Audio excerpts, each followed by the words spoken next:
Assalamualaikum warahmatullahi wabarakatuh. Perkenalkan, nama saya Susanti Nuragustia dari kelas 11 Akuntansi 3 nomor absen 26. Khutbah anjuran saling memaafkan di bulan Idul Fitri. Assalamualaikum warahmatullahi wabarakatuh. Alhamdulillahirabbil alamin. Wassalatu wassalamu ala asrofil anbiya'i wal mursalin wa ala alihi washabihi ajmain. Amma ba'du. Mari kita panjatkan puji syukur kehadirat Allah Subhanahu wa Ta'ala yang telah memberikan kesehatan lahir dan batin, sehingga kita dapat berkumpul dalam rangka menghambakan diri kepada Allah Subhanahu wa Ta'ala. Salawat serta salam tidak lupa kita kirimkan kepada Nabi Muhammad SAW yang telah mengantarkan umat Islam dari peradaban yang jahiliyah menuju peradaban modern seperti sekarang ini. Semoga kita termasuk hambanya yang taat yang berhak mendapat syafaat di hari akhir kelak. Amin amin ya robbal alamin. Sebelum lamanya kaum muslimin menahan lapar dan dahaga, bukan sebab ketiadaan makanan dan minuman, akan tetapi memenuhi perintah Allah Subhanahu wa Ta'ala. Melalui ibadah puasa, kaum muslimin menjalani latihan mental untuk menahan diri dan mampu menjaga diri dari godaan syaitan. Di hari yang suci dan fitrah ini, marilah kita saling menebar maaf, karena memberi dan meminta maaf adalah sikap yang dianjurkan oleh Allah Subhanahu wa Ta'ala. Sebab dengan begitu, sikap dendam dan rasa marah dapat dinetralisir oleh masing-masing individu. Memang diakui bahwa tidak semua dendam dan amarah itu timbul akibat seorang enggan memberi dan meminta maaf. Tetapi yang jelas sifat enggan memberi dan meminta maaf dapat menimbulkan dendam dan marah seseorang. Sikap seperti itu ditunjukkan oleh Nabi Yusuf alaihissalam yang memaafkan saudara-saudaranya yang dulu membuang beliau, bahkan memasukkan ke dalam sumur. Sikap tersebut juga ditunjukkan Nabi Muhammad SAW yang memberi maaf kepada penduduk Mekah yang dulu memusuhi dakwanya, menyiksa dan mengusirnya. Dengan sikap inilah satu persatu penduduk Mekah berbondong-bondong masuk Islam.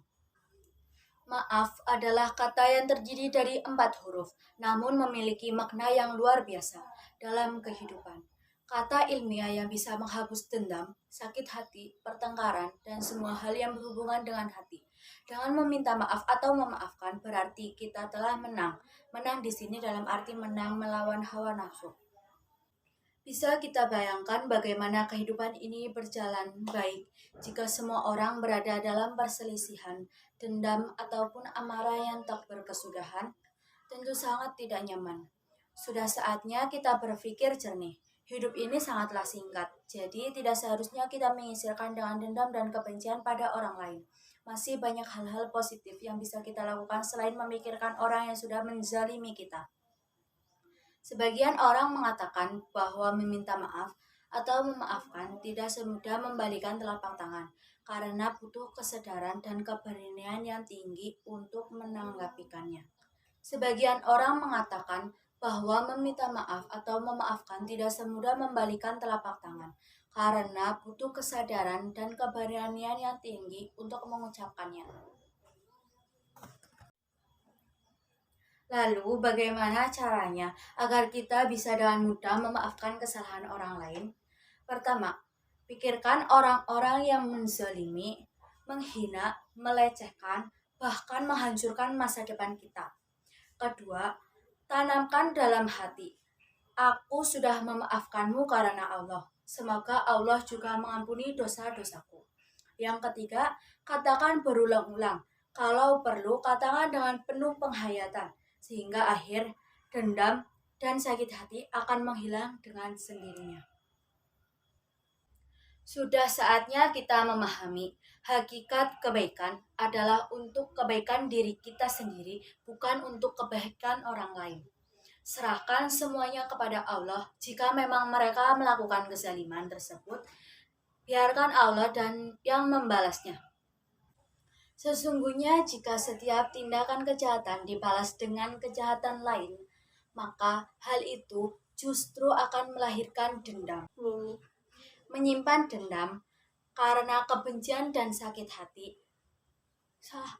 Menyimpan dendam dalam diri kita hanya akan membebani hidup menjadi semakin sulit, dan kebencian dan sakit hati akan terus membayangi di kehidupan kita. Bayangkan, jika orang tersebut mempunyai pikiran yang sama terhadap kita, dia akan kembali membalas apa yang kita lakukan. Bahkan bisa saja dia lebih kejam membalas terhadap kita. Dan begitu seterusnya.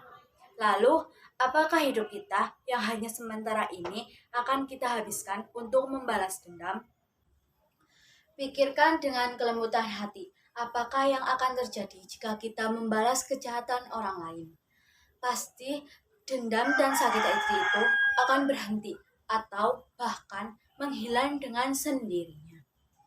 Jika kita mampu membalas kejahatan orang lain dan kebaikannya, maka sama saja kita sudah berhasil memadamkan api permusuhan dan menghapus noda dendam dalam kehidupan kita. Islam justru menganjurkan setiap orang untuk memberi maaf atas kezaliman yang diperbuat orang lain. Karena kezaliman tidak akan berhenti dengan sendirinya tanpa ada usaha dari kita untuk menghentikannya. Padahal sesama muslim adalah saudara. Jadi sudah seharusnya kita menghindari hal-hal yang dilarang agama. Ada kalanya meminta maaf sangat tidak mudah karena diperlukan kesadaran dan keberanian dan kerendahan hati untuk menyesali kesalahannya sendiri. Begitupun dengan memaafkan. Butuh hati yang lapang untuk bisa melupakan begitu saja kezaliman yang diterima. Namun, kita tetap harus mengutamakan keikhlasan hati. Karena Allah Subhanahu wa taala di atas segalanya. Bayangkan, jika Allah Subhanahu wa taala tidak mengampuni dosa-dosa yang kita lakukan, betapa bertumpuknya dosa yang sudah kita lakukan. Meminta maaflah di setiap kesempatan, karena bisa jadi perkataan ataupun perbuatan kita membuat orang lain tersakiti. Begitupun dengan memaafkan. Sesungguhnya memaafkan tidak harus diucapkan, cukup dengan melupakan perbuatan zalim terhadap diri kita. Dan menganggap bahwa semua itu adalah jalan yang sudah ditentukan oleh Allah Subhanahu wa taala. Lain sebagai makhluk individu, manusia juga ditakdirkan hidup berdampingan dengan alam semesta, khususnya manusia lain. Oleh karena itu, manusia disebut makhluk sosial. Keterkaitan tersebut yang menurut manusia untuk saling berhubungan timbal balik dalam mengatur sosialitasnya. Dalam kehidupan ini, tanpa disadari, kita akan sering mengalami berbagai benturan, baik dengan teman, keluarga, atau saudara dekat dalam kehidupan sosial bermasyarakat. Setiap orang punya cara sendiri untuk menyikapi berbagai permasalahan yang ada. Namun, sangatlah bijaksana jika kita menempatkan maaf sebagai muara dalam menyelesaikan semua masalah. Diakui atau tidak, tindakan minta maaf ataupun memaafkan tidaklah mudah. Terlebih jika kezaliman meninggalkan bekas luka yang mendalam di dalam diri kita. Segera meminta maaf jika merasa menyinggung perasaan orang lain merupakan sikap yang mulia. Hal itu sangat bermanfaat bagi dirinya sendiri, terutama untuk menciptakan citra diri yang bertanggung jawab atas apa yang telah kita perbuat. Islam mengajarkan untuk memaafkan karena memaafkan merupakan bentuk ucapan yang tulus yang menyenangkan. Dengan memaafkan berarti kita telah berhasil meredam amarah. Seperti yang kita ketahui, meredam amarah termasuk bagian dari sifat lemah lembutan hati. Sedangkan kelemah lembutan adalah akhlak mulia yang harus kita miliki sebagai wujud perhambaan diri kepada Allah. Mampu mengendalikan amarah dan mampu bersikap bijaksana menjadi tolak ukur keimanan kita kepada Allah. Bijaksana di sini dalam artian mampu mempertimbangkan baik dan buruknya dari keputusan yang kita lakukan. Maaf merupakan kata ajaib yang mampu menguraikan masalah hidup.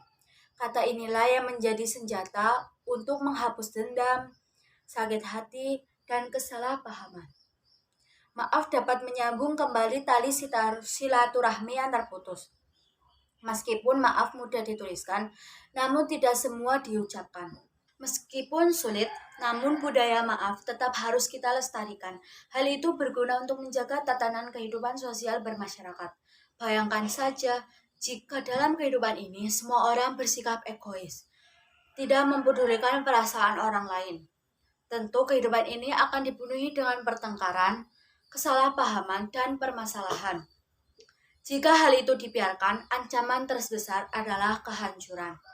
Namun, yang masih kita prihatinkan hingga sekarang ini adalah masih banyak orang yang tidak mau meminta maaf terhadap orang lain, baik itu kesalahan disengaja maupun tidak disengaja. Dari uraian tersebut di atas, dapat disimpulkan bahwa Islam adalah agama yang menganjur kepada umatnya untuk selalu menebar maaf dan membangun kebersamaan. Demikian, wassalamualaikum warahmatullahi wabarakatuh.